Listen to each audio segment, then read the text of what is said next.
Are you questioning your reality? Do you feel gaslighted? It's not you, it's the media. I am Suchitra Vijayan, and I'll be joined by Bhakti Sringarpure and Madhuri Shastri to eviscerate the propaganda, set the record straight, and offer much needed moral clarity. Tune in each week. It's not you, it's the media, a podcast by the Polis Project.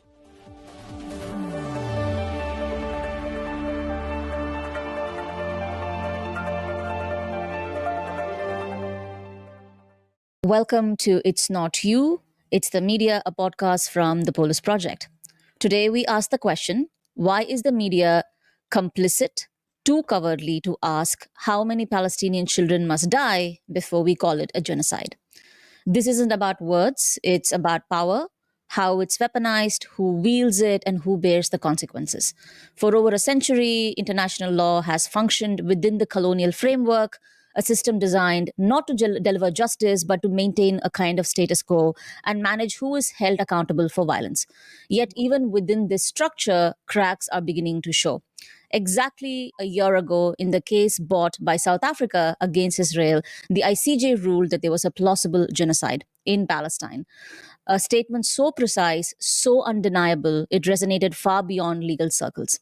And yet, what came of it? Arrest warrants by the ICC, years too late, aimed at allocating rather than really pursuing justice. The message was quite clear. Accountability remains selective, and impunity for some is built into the system.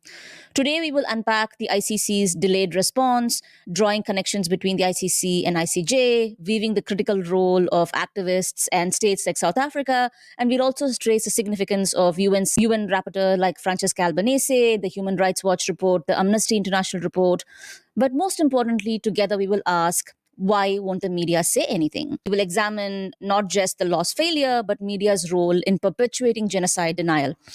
Why won't they say it? Why does Israel's exceptionalism render legal frameworks and moral imperatives almost insignificant? Again, it's important to remember that Anthony Blinken said that the Uyghur genocide was happening last year, and now they've declared Sudan as a site of ongoing genocide. But this is more than omission. This is about complicity. So let's begin.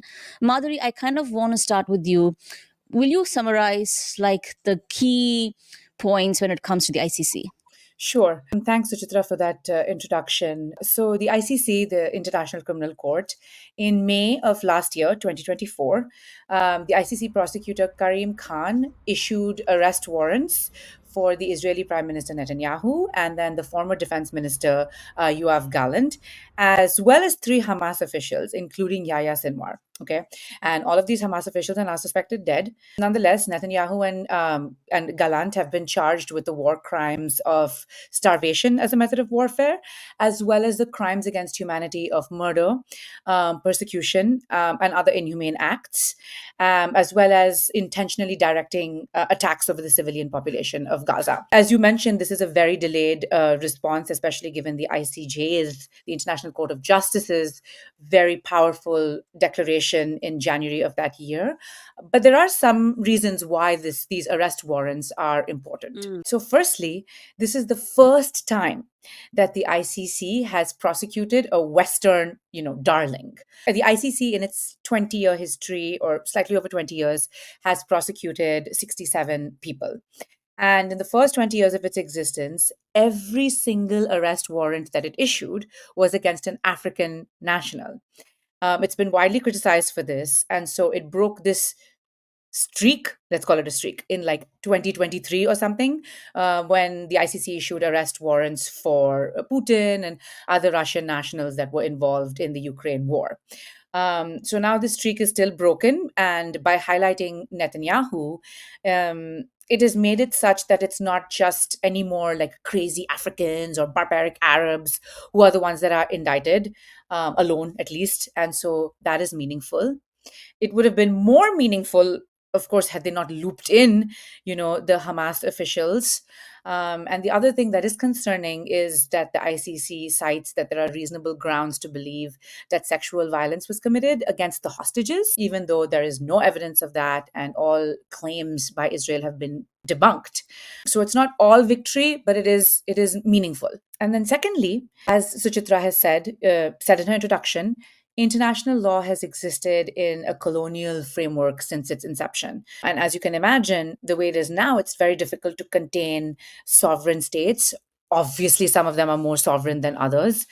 Anyway, the ICC, the way that the jurisdiction works is that they have the jurisdiction to prosecute crimes against humanity and genocide if they were committed by a national of a state party. And when I say state party, I mean the states that have signed on to the Rome Statute, which sets up the ICC, and they've accepted the jurisdiction of the ICC. So, if a crime is committed by a member of the of a state party or a national of a state party that is signatory to the convention, then the ICC can prosecute them. Or if a crime is committed on the territory of a state party, then the crime can be prosecuted by the ICC. So, obviously, it is important to note that neither the US nor Israel are states parties to the ICC. They have not signed on to the Rome Convention. They do not accept the ICC's jurisdiction. But the ICC has the jurisdiction to prosecute crimes if they were committed in a state that has accepted the jurisdiction of the ICC. So in this case, that would be Palestine. So Palestine has accepted ICC jurisdiction in 2015. So finally, we have a colonized member state that can theoretically benefit from, this international legal edifice, even though the oppressor states are not signatories. So that is again sort of meaningful. Um, and my final point that I will make is that the crimes for which Netanyahu and Gallant are being arrested, crimes against humanity of starvation, persecution, those are all like precursors to genocide, so to speak, or they contain the elements of genocide. Persecution, murder, extermination, starvation as war crimes, etc. So even though they're not being prosecuted for genocide per se, if you look at the entire international legal edifice, proving the crimes that they have been arrested for would, in essence, buttress the ICJ's ruling of plausible genocide. So that's really important as a matter of historical precedent and record. Yeah. Thank you, Madhuri and Suchitra. Very powerful, important points. And I'm not a lawyer, so I'm going to wing it here. I also wanted to kind of add to the idea that these ICC arrest warrants are extremely important. They're hard won. They've come after a long struggle. And people think that the struggle started with October 7th, as many people whose clock began on October 7th. But the thing has been going on for almost 10 years since Palestine became a member of the International Criminal Court. And then the International Court of Justice, the ICJ and ICC, there comes about a kind of snowballing effect because in 2018, there's a referral to the ICC that's backed by South Africa and other like-minded countries. And the people that show up for the ICJ case of genocide against Israel, John Dugard, Max Duplessis, are who work on this along with Palestinian human rights lawyer Raji Surani.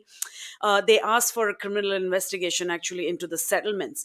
And Karim Khan and ICC, they sit on it for years and years and years. And then when October 7th happens, and there is a disproportionate, extraordinary, and brutal response, which is clearly from October 8th, from October 9th onwards, people start to see that this is looking like genocide. I mean, Gaza has, of course, been starved for years and years. They've been on a calorie count. I mean, humanitarian aid, all those tactics have been going on forever and ever.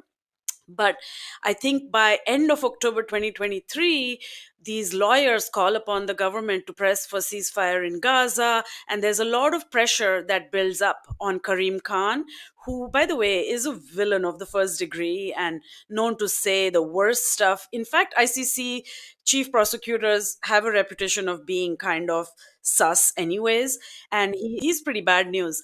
So Karim Khan then at the end of October 2023 goes and speaks about Gaza in Cairo, and then South Africa files a referral to the ICC for an investigation into alleged war crimes. And the South African president Ramaphosa actually speaks to the press from Qatar. Meanwhile, the ICC continues to ignore, refuses to do anything, and the same South Africans who then have been working on this ICC case pivot to the ICJ and then bring on a proper genocide case and give this presentation 1 year ago. And I don't know, I know all of you watched, and it was 3.5 hours, and I think there was not a moment that one was not crying. I mean, it was Yeah. extraordinary. And if we had suspected, and I certainly had been afraid to use the word genocide, I don't want to use this term lightly, but once they presented it, once all those lawyers went up and gave figure after figure, testimony after testimony, evidence after evidence, it could not have been clearer. And Right. now, of course, we are in this place. The arrest warrants have been issued. Of course, the rogue states, which is Europe, US, Canada, all these people are all behaving so badly about it. Well, actually, in Justin Trudeau's defense, as he exits his government, he did say he would arrest the Israelis if they show up in Canada. Trump has decided that he will sanction the ICC as soon as he comes into power. How dare they? That's right. That's And right. France has decided that they will not arrest because this is just they're terrible. And Germany, we know, is fully pro genocide and will not arrest Israel. So, everyone's showing their true face. And Mhm. we are seeing how international law functions. We are seeing how international law always benefits, colonizer countries. And the final, very quick point I will make about what you said, Madhuri, is that the ICC is indeed very fond of their black and brown little oppressor figures, and creating this sort of really racist kind of understanding of how governments and nations work. And I just love that suddenly Israel is gets to be part of these warrants, but also we are always in this kind of schizophrenic loop because Israel is in the Middle East, and we have to constantly keep seeing it as the West or a white country and so on. So, I mean, they played football for the Europe Cup. I mean, Yeah. this is just crazy. How colonial is all this at the end of the day? Yeah. I think it brings up another important point saying that this is not, while international law works within that colonial framework, even within the colonial framework, we have had figures like Francisca Albanese consistently speak about the genocide and the apartheid. The Anatomy of the Genocide report, I think, came almost 8 or 9 months ago, if I'm not mistaken. Since then, Amnesty International, Human Rights Watch, and a series of other international human rights and legal organizations have consistently called this genocide. If not even instances where people have been incredibly, for example, I was very surprised when Amnesty called it genocide. By the way, I don't know the history of Amnesty. Amnesty is just an organization that is just incredibly cautious when it comes, given its historical beginnings.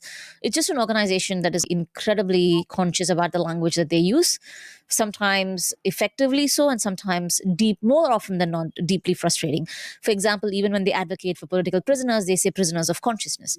They will never use the word political prisoners. Wow. So, an organization that cautious when it comes to language, calling it a genocide was a huge surprise. But also, even in other instances where incredibly well respected human rights activists who have not come forward and used the word genocide have completely said that there are elements of genocide and there is intent. The intent is always the hardest thing to prove. And in Israel's case, given the way in which every single Israeli official has consistently spoken about the annihilation of the Palestinian people, intent is one of the most easiest things to prove, which is all again a hardest thing to prove in most cases. But that also brings us to the more important question of our conversation: why won't the media call it a genocide despite overwhelming proof? Why is it easier to call the Uyghur genocide a genocide? Today, Sudan has been declared a site of ongoing genocide. Why not Palestine? I mean, at this point, we're second year into this. There is like, I'm actually flummoxed. I mean, it's like we come here and we talk about this and why the media won't do this, won't do that. And I always feel like, oh, look at us. We always have these pat answers, but I actually don't get it. Like, how can a journalist or a reporter, whatever you want to call yourself, How is it that you can continually ignore this? It's systemic, but it's also individual, I think. Mhm. I mean, even if you don't go as far as the word genocide, which Bhakti, as you said, is a loaded term, right? It is. Um, the Western media doesn't even use words like, crimes against humanity or anything. Like they don't even use the sort of more mild characterizations. In fact, they have just acted like Israel's defense lawyers over the past, year, and it's to me feels like there is this fear of acknowledging that Israel is the perpetrator, because it then puts Israel in this rarefied air that has been occupied by, Rwanda or by Milosevic, and then ultimately by the Nazis, right? Like you're putting them in that same boat. And so, of course, they're not going to do this because it flips the narrative on the head. It flips Israel's perpetual victim status and turns it into an oppressor status. It completely flips or unmasks the construction of Israel as the only democracy in the Middle East, the only civilized state in the midst of all of these barbarians. That gets completely exposed. So I feel like there is a sort of fear of this. And the can of worms, I mean, what a mild way to put it, that it will open if they do, in fact, call it genocide. Hmm. Hmm. No, but there's also, I want to bring the so Anthony Blinken's tenure as Secretary of State is coming to an end, and he did two interviews, one in with the New York Times and one with FT. And at one point in time, he gives an answer saying that, oh, I spent 9 hours convincing the Israelis that they have to let aid into Gaza. Oh. And then he says, oh, it's not just the leaders of Israeli leaders, it is also the Israeli community and society that does not. And I was like, did you think that this was a right answer? You are saying that the intent to starve a population is not just within the Israeli leadership, that the entire Israeli society wants Palestinian to be, that is a collective intent. Hmm. And it's very interesting that Blinken gave the answer saying that how he actually advocated, even when they claim to advocate for Palestinians, what comes out is the absolute inhumanity with which they function. And he tries to make the distinction between intent and outcome. And then, when asked, is the world going to think you're committing genocide? He says, oh, no, it's not a genocide. And also, genocide is a matter of opinion. And I would have liked the New York Times journalist at that point in time to push back and say, what do you mean genocide is an act of opinion? Those are places where Yeah. ideally the media should have stepped in.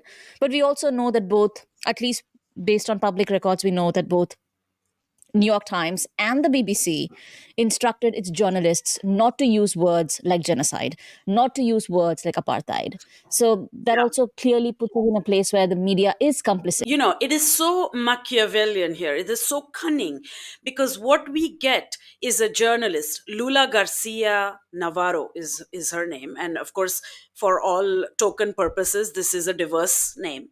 Okay. And as we know, that doesn't serve any purpose. But she gets credit for asking like this tough question, and then it stops there.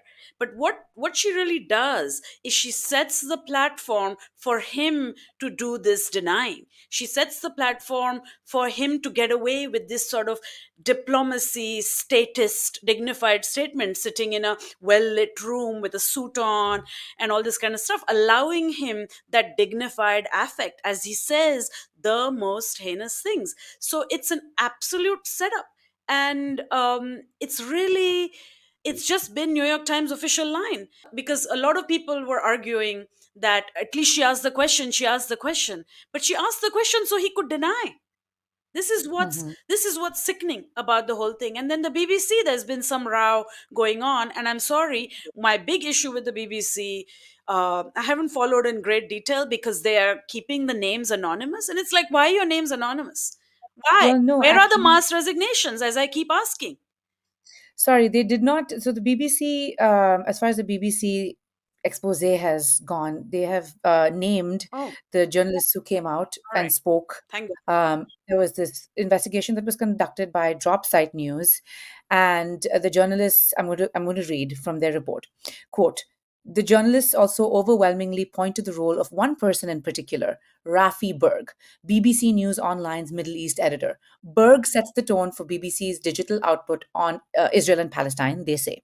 They also allege that internal complaints about how the BBC covers Gaza have been repeatedly brushed aside. Quote, this guy's entire job is to water down everything that's too critical of Israel, one former BBC journalist said. And then they also go on to talk about who Berg was, saying that essentially, his first job at the BBC was as a reporter, and his byline work includes, quote, a story called Israel's Teenage Recruits that presented young IDF soldiers as courageous defenders of their country, while obviously failing to mention anything about the Palestinian occupation, etc. And then one BBC journalist has described the article as an Israeli puff piece. Berg has also done work like a three-part series on Israeli settlers in the West Bank and Gaza, which presented them as victims seeking a better quality of life. I mean, his books, like Berg has proudly tweeted about how his books have find place on Netanyahu's bookshelf, etc., etc. So it's not just like some random guy that the BBC has employed, Yeah, right? There is a reason why this person is there. of course. So obviously, I don't know if Rafi Berg has resigned. Unfortunately, I haven't followed what has happened since. But the drop sites, this report is not Mhm. very old. Yeah, or So glad they did that. And of course, with New York Times, we know, I mean, that's their policy. They hire actual IDF people to run the Jerusalem bureau chief. I mean, Isabella Kirshner, then you had Ethan Bronner, whose son joined the Israeli army. But I think the other thing that we really have to kind of think about is the point that Bhakti raised about mass resignations, right? Why is there no sense of mass resignations? Why are we okay with journalists who are absolutely okay justifying this kind of behavior? We haven't seen mass resignations in the State Department. We haven't seen mass resignations. Why is it? Why is it that this is almost like polite society, like accepting this moral quandary? There is no moral quandary, right? So why has there not been these mass resignations? I think the threat of being labeled an anti-Semite looms very, very large. It's a term that is being weaponized, obviously, to chill any dissent or even normal human moral opinions on Palestine. And given the media landscape and the way it is today, being called an anti-Semite is basically the end of your career as a journalist. Yeah. And I think that coupled with internalized anti-Arab sentiment and Islamophobia, Yeah. and drinking the Kool-Aid and being uncritical, which is kind of just really embarrassing and embarrassing attributes for a journalist, make it such that they can create a moral quandary where there is none. And because they work with words, they employ the most this crazy verbal jujitsu to justify what they do. And beneath that, psychologically, I feel like they just don't want to admit that they are complicit. They don't want to admit that they have perpetuated this genocide. Yeah. Individually and collectively, journalists have perpetuated. And that to me, if I think like as a human being, would be so painful to admit, I'd rather go on doing this, you know? It's absolutely true. And I mean, I'm going to add to that the general sort of value of an uneducated journalist who can write some pretty sentences. I mean, we all know we live in an era where news is entertainment. News has to entertain. As an educator, I'll say I also, there is some imperative that I entertain. I don't take that imperative, but generally the entertainment imperative has been here, it's here to stay. And now it's okay for there to be a million reports, but we have a whole set of journalists, a generation of reporters and journalists who apparently are not even literate enough to read. Just cite something. If that Lula Garcia Navarro did not want to ask Anthony Blinken anything further, she could have simply said, "Oh, but what about these reports?" And you know what? I would have let it rest at that. But no, she had never heard of them. Never heard of them. I promise. But it's also another interesting thing, Bhakti, which is a little of I'm going off on a tangent, but if you look at both of these reports, not only does, of course, for us, Palestine and Gaza looms large. But this exercise, this PR tour, this exit interview, again, the fact that the Secretary of State is doing an exit interview with the New York Times is also quite telling. He minimizes every single Biden administration foreign policy failure. Afghanistan, China, Ukraine. Just, I mean, some of these things that he says are lies. The other things are deflection. The other things are just random things that don't make sense. But you really don't see the journalist here pushing back and actually saying, hold on a minute. How could you say that Afghanistan was withdrawal was a success? People were hanging on to planes and dropping down dead. Like that is not. So this is not just Palestine, right? This is just New York Times functioning as the extended propaganda of the state. But the other thing that I really wanted to talk to you, Bhakti, is what you flagged about. This is no longer just why won't the media call it genocide? This is genocide Yeah. denialism. We've heard, and all of us who work in some way, I work primarily in my research or in academic world as someone who researches war literature, films, art about war, and of course have thought a lot about the concept of genocide. And genocide denialism is looms large within that. That genocide denialism is something that should be criminalized. I mean, this is a discourse that's out there too, after Bosnia, after the fall of Yugoslavia, and so on. So we have this stuff, but of course, this privilege, the structure and the legal framework of genocide is never afforded anyway to actually oppress populations. I mean, when we think about indigenous populations, which have been eliminated and annihilated mercilessly over the years for creating the very spaces we all inhabit today. And when we're talking about slavery, I mean, these never are allowed the legal structure of genocide. It's somehow just something that's afforded to a very limited few populations. The other thing that we have to understand is that genocide denialism is not just media narrative, it also enables the oppressor to return back as justifying what they did. It not only erases history, it also justifies the genocide, right? It's like saying that, and I saw this happen with former Yugoslavia, increasing less so with Rwanda, but definitely with former Yugoslavia. There is an emergence of a certain kind of justification that, oh, we had to do it. Like, why couldn't we do it? Like, we otherwise, if we didn't do this, they would have done this to us. And that is something you see with the Israeli. There's a new video that was circulating when somebody said, oh, do you know how many children have died in Gaza? And across the board, Israeli women who were interviewed said, who cares? I know. They're all going to grow up to be Arabs. So it also this moment where it's no longer just denialism, it's justification for the genocide. Yeah. I mean, the logic of elimination, as Patrick Wolf, the scholar, writes about indigenous histories and so on. The logic of elimination, the intent, it's all been open. And not just since October 7th, yet again, but from way before, for 7, 8, 9 decades. The logic of elimination, the intent to genocide, to erase a particular group, to erase their culture, their history, their educational structure, their hospitals, their care facilities, their children. And as the thing that shocks me again and again, to target actual IVF banks. Yeah. Embryos can be eliminated. I mean, what is this?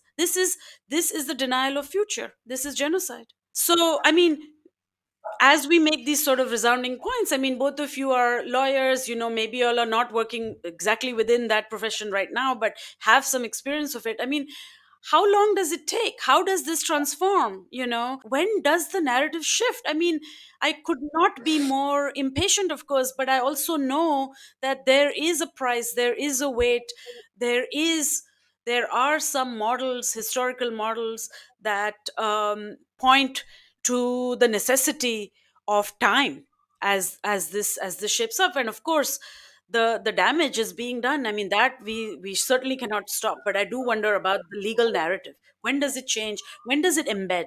This is a really good question, Bhakti. The thing is that the US is extremely skilled in flipping, weaponizing these legal narratives in order to make them work for the US, right? So if you have a concept like international law, it is only as valuable as its enforcement capabilities. And it's really not very enforceable.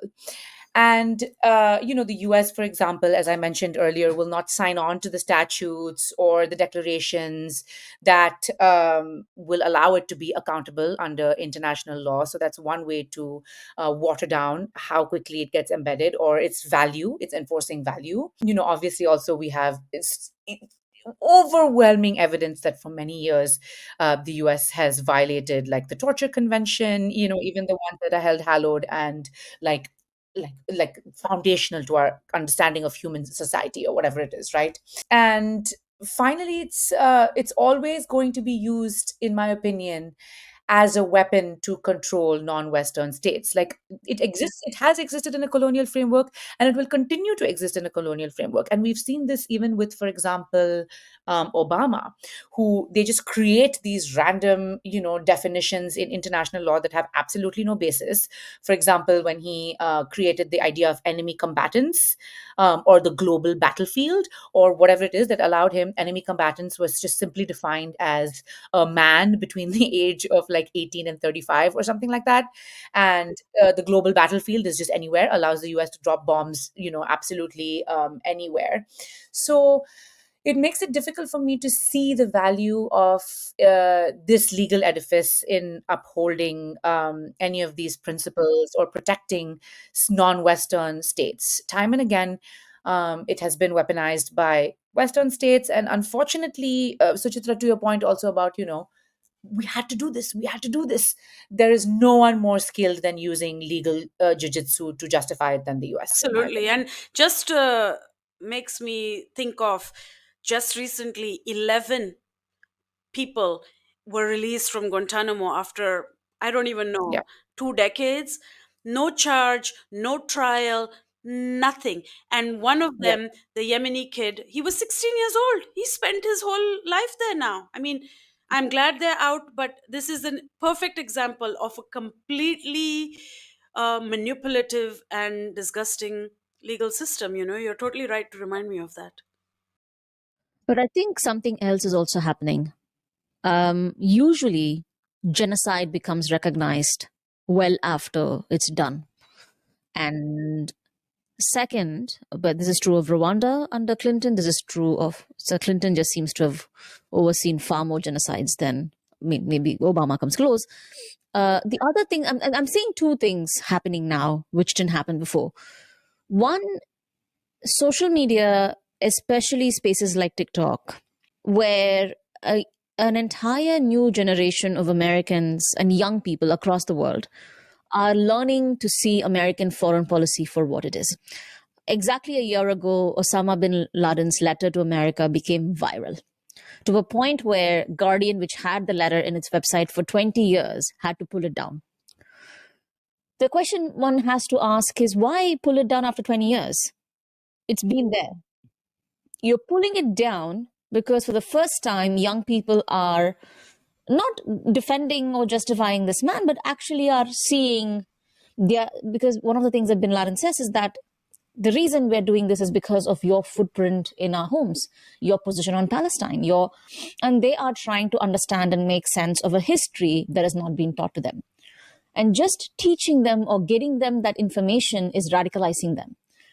I think that is one thing. Second, the farce of the liberal world order under Trump is done. Trump yesterday shared a video of Jeffrey Sachs literally breaking down Obama's complicity. In this, Sachs very clearly says that this is a war on narratives. He talks about how U.S. journalists did not report on Obama's efforts to destabilize Assad 4 years before the Syrian revolution.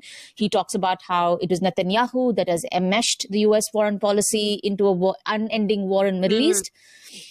The issue is not that Jeffrey Sachs is saying all of this. The issue is that Trump retweets this as the failure. And the farce of the liberal world order under Trump is like, yeah, I want to colonize Canada. I want to colonize Panama. I'm like, So Best thing to happen to Canada, I say. You know, I agree. Maybe it'll help me with my green card a little bit faster. I mean, at least we're laughing. I mean, this stuff is just horrible. This What stuff else is do you do but horrible. laugh? yeah, what else do you do but laugh? Thank you for reminding And me, Suchitra. You are right. Like, it has never been. What is intense about this moment is that we are living it constantly. The terms are constantly shifting. The terrain keeps moving. And yes, the results that I want today are not coming through. But we are in a different landscape. And it is because of social media and all this kind of alternative spaces and so on and so forth. Also, these right wing governments in Europe and the US, where every accusation is a confession of their crimes. I appreciate both of your. I'm not going to say optimism, but I think it is an optimistic thing to say that the liberal world order, the farce of it, has been exposed under Trump. My fear is that because it is Trump who is saying this, and because it is Trump who is exposing Obama or whatever it is, that liberals, not, I mean, those who identify as politically liberal, will be able to just deny it and say, this is, I'm just going to Sure. disregard this because Trump is saying yeah, it. And progressives have known it all along, actually. So I wish I had this optimism. Instead, I am feeling today more cynical than ever. Thanks, um, Madhuri. I was just feeling like a little something. Just, my heart rate had risen just a little. It was experiencing a tiny bit of optimism. yeah, it's Whatever. just Let's yeah. hope for the best. Let's hope for the best. Let's hope for the best. And as always, it's not you, it's the media.